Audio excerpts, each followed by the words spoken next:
Hello and welcome to DNQ Football for our very short and sweet preview of the CHAN, the African Nations Championship, or the Championship of African Nations, however you want to say it, the Total Energies African Nations Championship, as it is rightly called, with sponsorship. Now, this tournament was due to be played last summer, but was delayed. COVID, World Cup, AFCON, all sorts of things. The tournament's been delayed, but it now takes place between today, the 13th of January, and the final, which will be played on the 4th of February in the host nation of Algeria. A really interesting tournament, this one.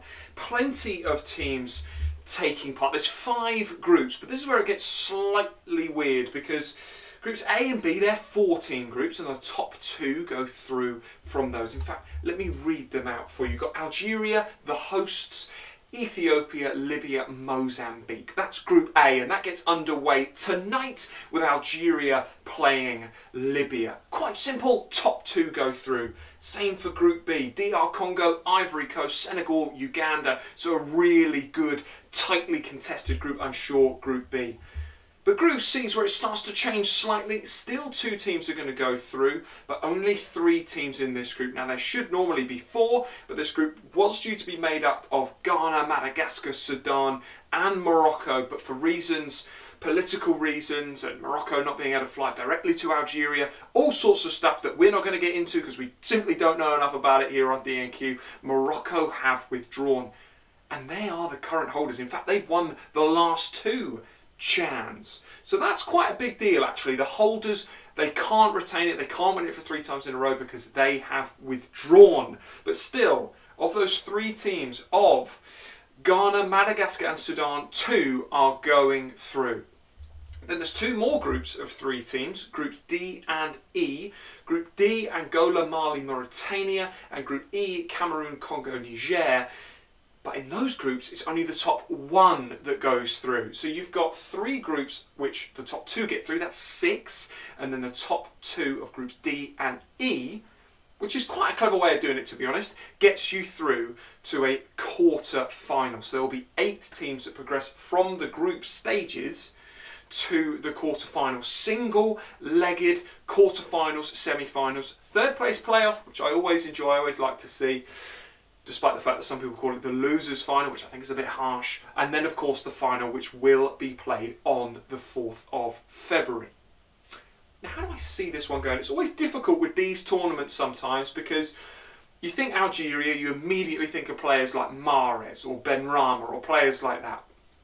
Similarly with Senegal, you think Mane and these, you know, the players you've seen at World Cups, at African Cup of Nations. But again, it's difficult because not all of these tournaments in Africa are FIFA registered and so don't fit into the FIFA footballing calendar. And I know that this tournament has got FIFA recognition, but the fact that it's had to be delayed because of COVID means that some clubs are, you know, effectively, not all of these sides are going to be the strongest sides that you've ever seen, right? It's not technically falling now in a real FIFA international window because of the fact that it's had to be delayed. And we're just not going to see full strength squads from everyone. So it's difficult to go, oh, well, obviously Algeria are going to get out of the group. Having said that, I do think Algeria will get out of the group. I think that in Group A, it's going to be really, really entertaining to see Ethiopia, Libya and Mozambique, for me, battle it out for that 2nd place alongside Algeria. I guess we'll find out a lot about Libya tonight in their opening game against Algeria. But for me, I think keep half an eye on Ethiopia. I think they're a pretty decent side when they get the ball down and play. And so I would be going, I mean, this is semi-guesswork, by the way, so in the comments please let me know if I'm wrong.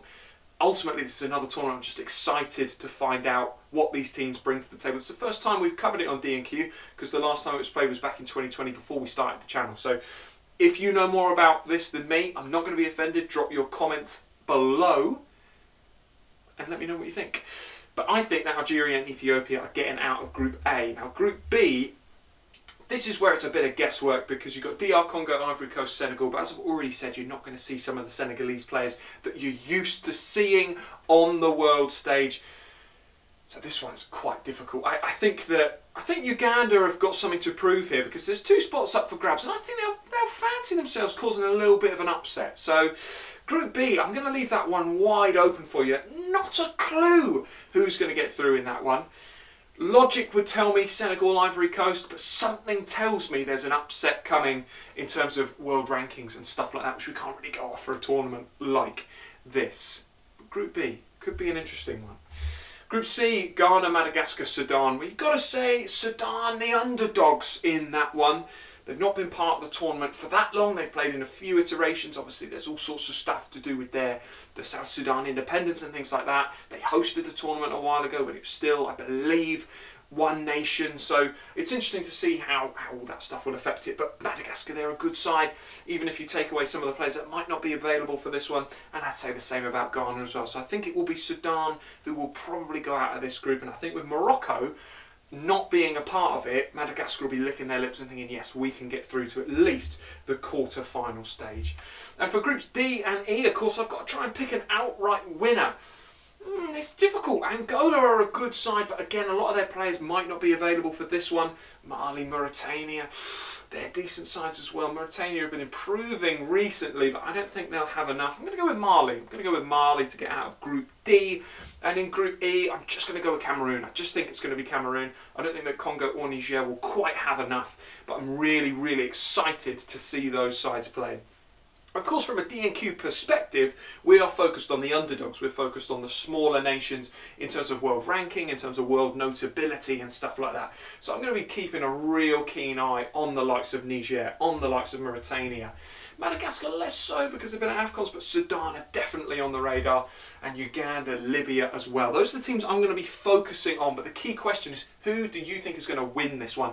For me, I'm going to be open and honest. Normally I chuck a prediction out there for these. You can go back on the channel, any tournament preview I go, this is who I think is going to win. Sometimes it's a guess, sometimes I feel like I know what I'm talking about. With this one, I'm just going to try and enjoy it. I don't know who's going to win. I think that the hosts have a good chance.